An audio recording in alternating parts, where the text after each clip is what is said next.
मैं नेहा बजाज आप सभी का बहुत बहुत स्वागत करती हूँ। और आज का वीडियो देखने से पहले करना है आपको एक काम, हमारे वीडियो को लाइक शेयर सब्सक्राइब करना ना भूलें। और आज के वीडियो में हमारे साथ जुड़ रही हैं डॉक्टर सुनीता लुल्ला गुड, जो कि एक आई सर्जन है, पिछले 25 सालों से प्रैक्टिस कर रही हैं और डायरेक्टर हैं एक्यूविजन आई सेंटर, जो कि सरिता विहार नई दिल्ली में है।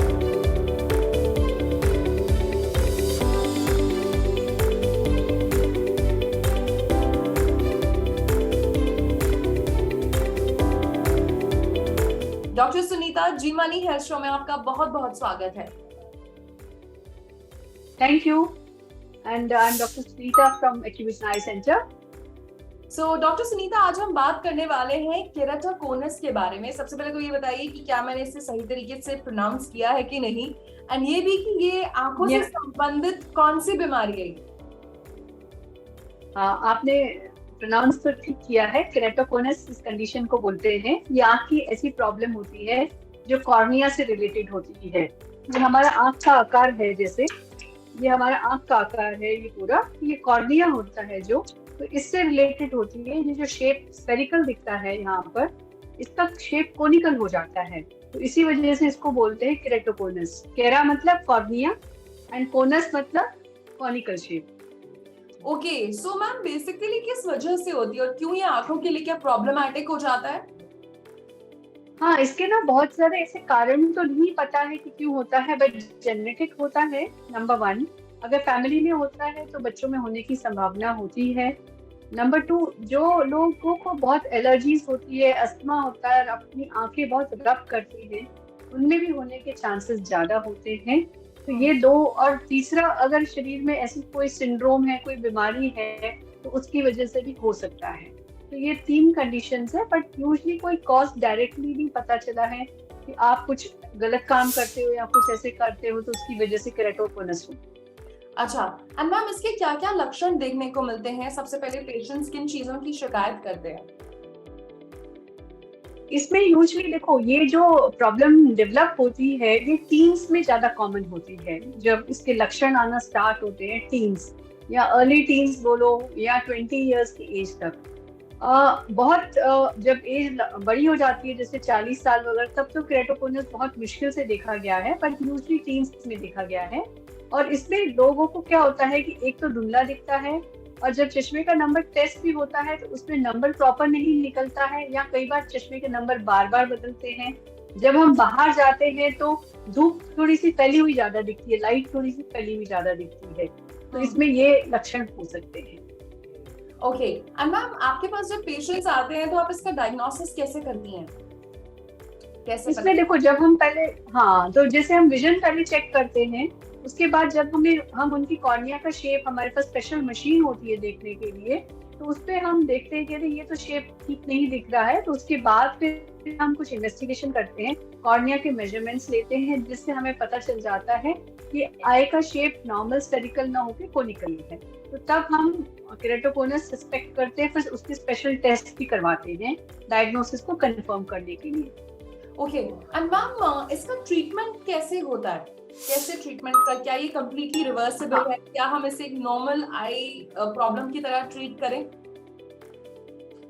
काश ऐसा हो पाता, लेकिन आजकल बहुत अच्छी सुविधाएं अवेलेबल है, जिससे हम क्योंकि केराटोकोनस प्रॉब्लम में क्या होता है ना, कि इसमें आंख का जो ये आकार कॉर्निया का होता है वो बहुत जल्दी जल्दी चेंज हो जाता है, तो उससे डीफोकसिंग बहुत जल्दी होता है, तो पेशेंट को कोई नंबर सूट नहीं करता है चश्मे का। तो इसमें है, सबसे पहले अगर अर्ली है तो हम ग्लासेस देते हैं। अगर जब चश्मा सूट नहीं करता है तो कॉन्टेक्ट लेंसेज होते हैं, स्पेशल टाइप की इसमें कॉन्टेक्ट लेंसेज होते हैं, जैसे आरजीपी लेंसेज हो गए, स्फेरल लेंसेज हो गए। और जब हम फॉलोअप पे पेशेंट को, इसमें बहुत इंपॉर्टेंट मरीज को ये ध्यान रखना है कि फॉलोअप, क्योंकि अगर हमने पकड़ लिया इसको टाइम पे कि ये प्रोग्रेशन में जा रहा है, तो आजकल बहुत फर्स्ट क्लास ट्रीटमेंट आ गया है जिसको हम C3R बोलते हैं, और उस ट्रीटमेंट से इस कोनस को जो प्रोग्रेशन है उसको स्लो डाउन किया जाता है। ओके, तो जो ट्रीटमेंट है, ग्लासेस है, कॉन्टेक्ट लेंस है, C3R है, तो ये, और उसके बाद फिर से हम वापस पेशेंट को या तो चश्मे पे या कॉन्टेक्ट लेंस पे डाल सकते हैं। आइडियली पहले जब C3R वाला टेक्निक नहीं था, तो जब बहुत एडवांस हो जाता था तो कॉर्नियल ट्रांसप्लांट करना पड़ता था, तो कॉर्नियल ट्रांसप्लांट जो होता है वो बहुत एडवांस स्टेज में, जब ये कुछ भी काम नहीं करता है तो तब किया जाता है। ओके, सो डॉक्टर एक और चीज बताइए कि अगर मैं आपने इसके ट्रीटमेंट के बारे में भी हमें बताया अच्छे से, एंड एक और चीज अब मैं आपसे ये जानना चाहती हूँ कि क्या केरेटोकोनस कई सालों तक अनडिटेक्टेड भी रह सकता है, कि पता ही नहीं चला कि ऐसा कुछ है? हाँ जी, ये वाला जो है कई साल तक जैसे मैंने आपको बताया कि लोग क्या करते हैं, चश्मे की दुकान पे जाते हैं, बार बार बैठ के चश्मे बदलते रहते हैं। तो क्योंकि पहले जैसे कोई सिम्टम नहीं होता है, इसमें सिर्फ विजन कम होती है, तो लोग सिर्फ चश्मे की तरफ ज्यादा ध्यान देते हैं, तो कई बार अननोटिस्ड हो जाता है। तो इसीलिए सबसे पहले है कि आपको आई डॉक्टर के पास, स्पेशली क्योंकि जैसे मैंने कहा टीन्स में होता है, तो बहुत इम्पोर्टेंट जरूरी है कि आप आई स्पेशलिस्ट को दिखाएं, चश्मे की दुकान पे न जाएं उसके लिए, चश्मा बदलने के लिए। So regular eye checkups are very very important, and इसी के साथ Yes. डॉक्टर सुनीता, हम आपको थैंक यू कहना चाहते हैं, अपने अपने बिजी स्केड्यूल से हमारे लिए कीमती वक्त निकाला और जी मनी हेल्थ शो में आप हमारे साथ जुड़ी।